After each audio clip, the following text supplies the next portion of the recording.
뭐라고요? 세계 최고의 해군이 넬슨이 아니고 이순신이라고요? 한국이 아닌 미국에서 이순신의 이름이 언급되다니 이게 무슨 일일까요? 도대체 어찌된 영문인지 지금 바로 시작하겠습니다. 항상 구독과 좋아요로 격려해 주셔서 진심으로 감사드립니다. 저는 미국인 아버지와 한국인 어머니를 둔 외동딸이고 바다를 너무나 사랑하여 현재 미국 해군 사관학교에 재학 중에 있는 제임이라고 해요.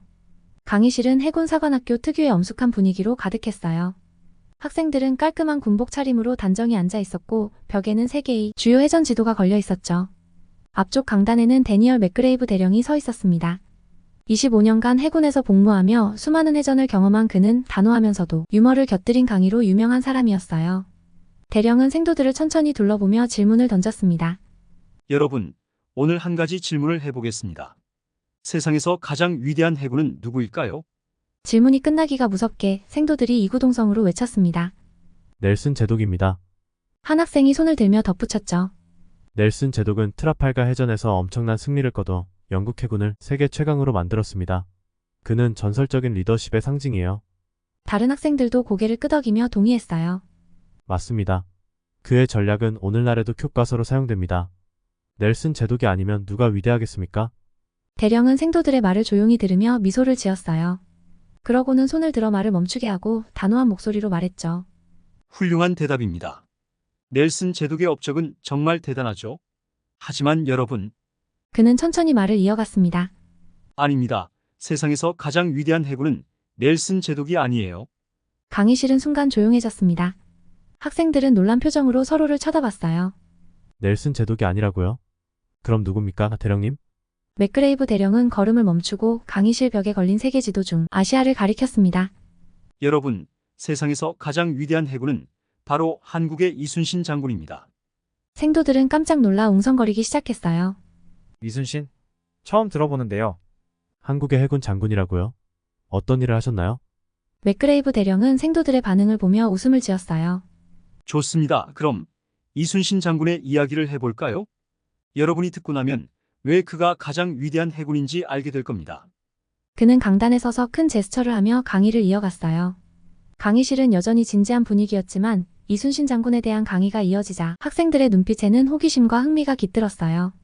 데니얼 맥그레이브 대령은 강단 앞에서 손을 깍지끼며 말을 꺼냈습니다. 그의 2가지 전투를 통해 왜 그가 세계 역사에 남을 인물인지 알아보겠습니다. 첫 번째는 한산대첩, 그리고 2번째는 바로 명량해전입니다.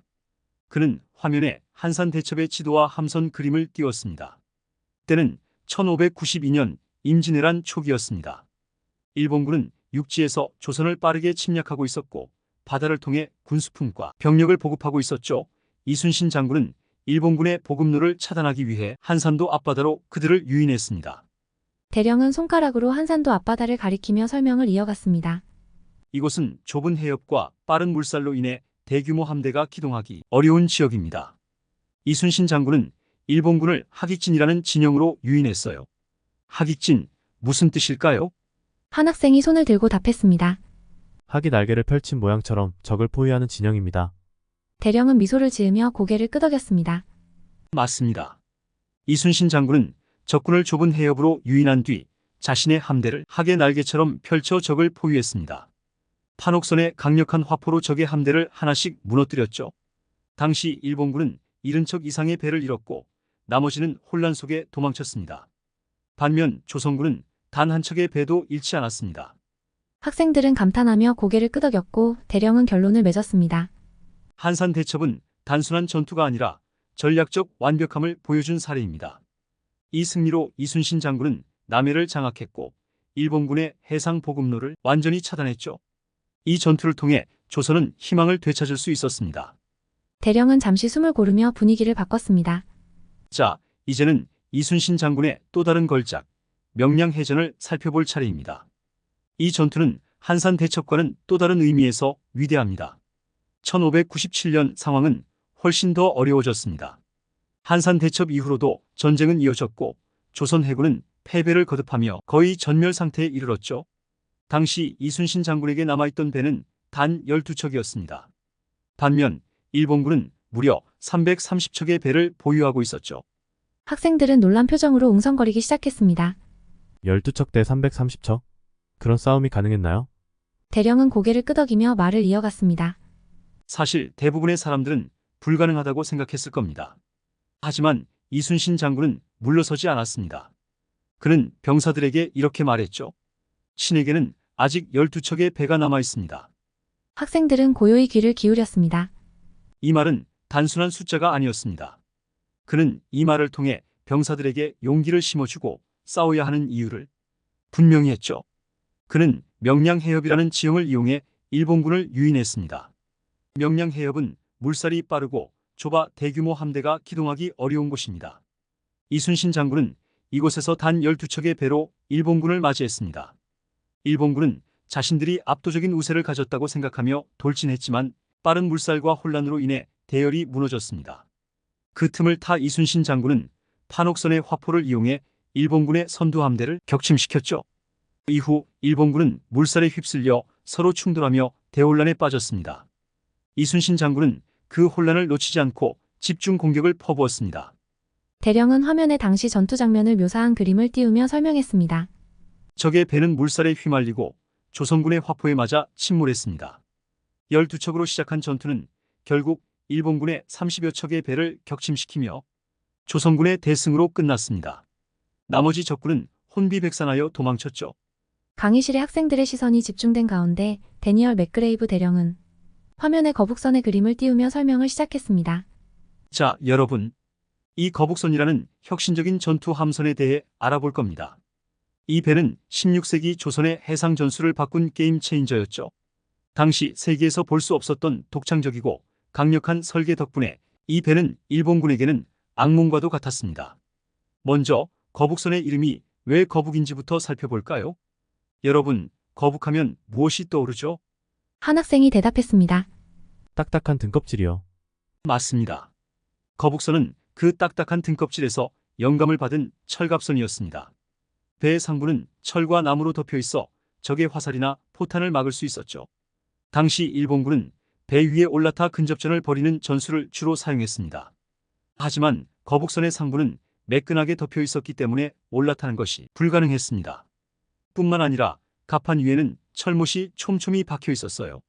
적군이 배에 접근하려다 발을 디디는 순간 치명상을 입었죠.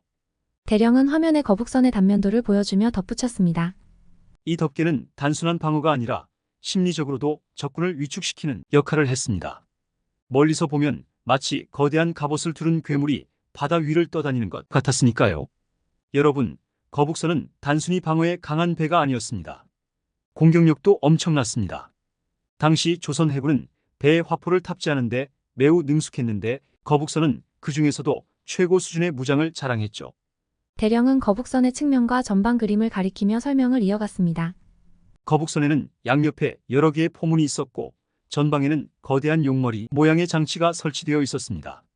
이 용머리는 단순한 장식이 아니었어요. 여기서 적에게 불을 뿜듯 화약 연기가 나가거나 독특한 소리가 나도록 설계되어 있었습니다. 심리적으로 적을 공포에 떨게 했죠. 그리고 화포의 화력은 당시 일본군의 함대를 간단히 무력화할 수 있을 정도로 강력했습니다. 학생 중 한 명이 손을 들고 물었습니다. 거북선이 몇 발의 화포를 쐈는지는 기록에 나와 있나요? 좋은 질문입니다.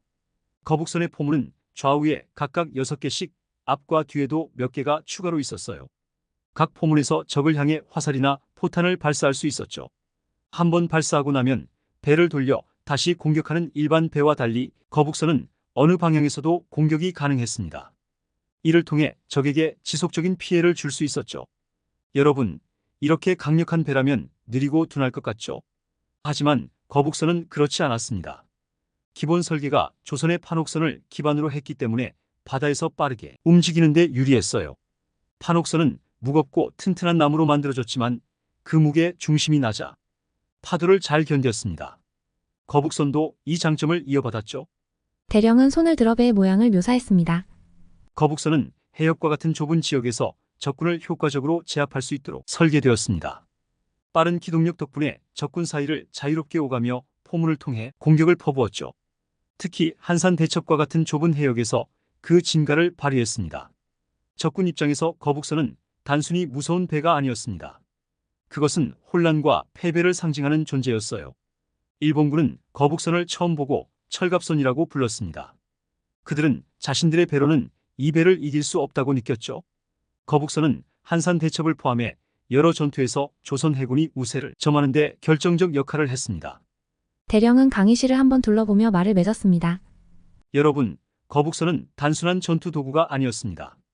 그것은 이순신 장군의 혁신적인 사고와 해양 전술의 집약체였습니다. 당시의 기술과 재료를 극한으로 활용해 적을 압도할 무기를 만든 겁니다. 현대 해군에서도 이 거북선의 전략적 의미와 설계는 많은 영감을 줍니다. 여러분, 이순신 장군은 단순히 전투를 승리로 이끈 것이 아닙니다.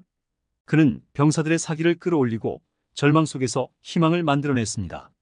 그가 아니었다면 조선은 이미 패망했을지도 모릅니다. 그의 리더십은 우리 해군이 본받아야 할 가장 중요한 덕목 중 하나입니다. 데니얼 맥그레이브 대령은 학생들의 눈길을 끌며 이순신의 승리가 일본에 얼마나 치명적이었는지 설명을 시작했습니다. 먼저 일본군이 왜 바다를 중요하게 생각했는지 이해해야 합니다. 임진왜란 당시 일본군은 육지에서 조선을 빠르게 점령했지만 그들이 의지했던 건 바로 바다였습니다. 일본은 바다를 통해 병력과 군수 물자를 조선으로 보급했습니다. 이를 통해 전쟁을 이어가려 했죠. 하지만 문제는 대령은 화면에 조선과 일본의 지도를 띄우며 설명했습니다. 일본에서 조선으로 보급품을 운송하려면 바다를 지나야 했습니다. 그런데 이 바다에서 이순신 장군의 함대가 등장한 겁니다. 여러분, 명량해전은 일본군에게 더 큰 충격을 안겼습니다. 일본군은 이미 보급로가 끊긴 상황에서도 전황을 뒤집으려는 마지막 시도로 330척이라는 압도적인 함대를 보냈습니다. 이 전투에서 일본군은 이순신 장군의 12척에 의해 다시 한번 대패를 당했죠. 대령은 당시 일본군의 심정을 상상하며 말을 이었습니다. 생각해보세요. 330척이라는 압도적인 숫자로 공격했는데 단 12척의 배에 패배했습니다. 이는 단순한 전투의 패배를 넘어 일본군의 전략적 실패를 상징하는 사건이었습니다.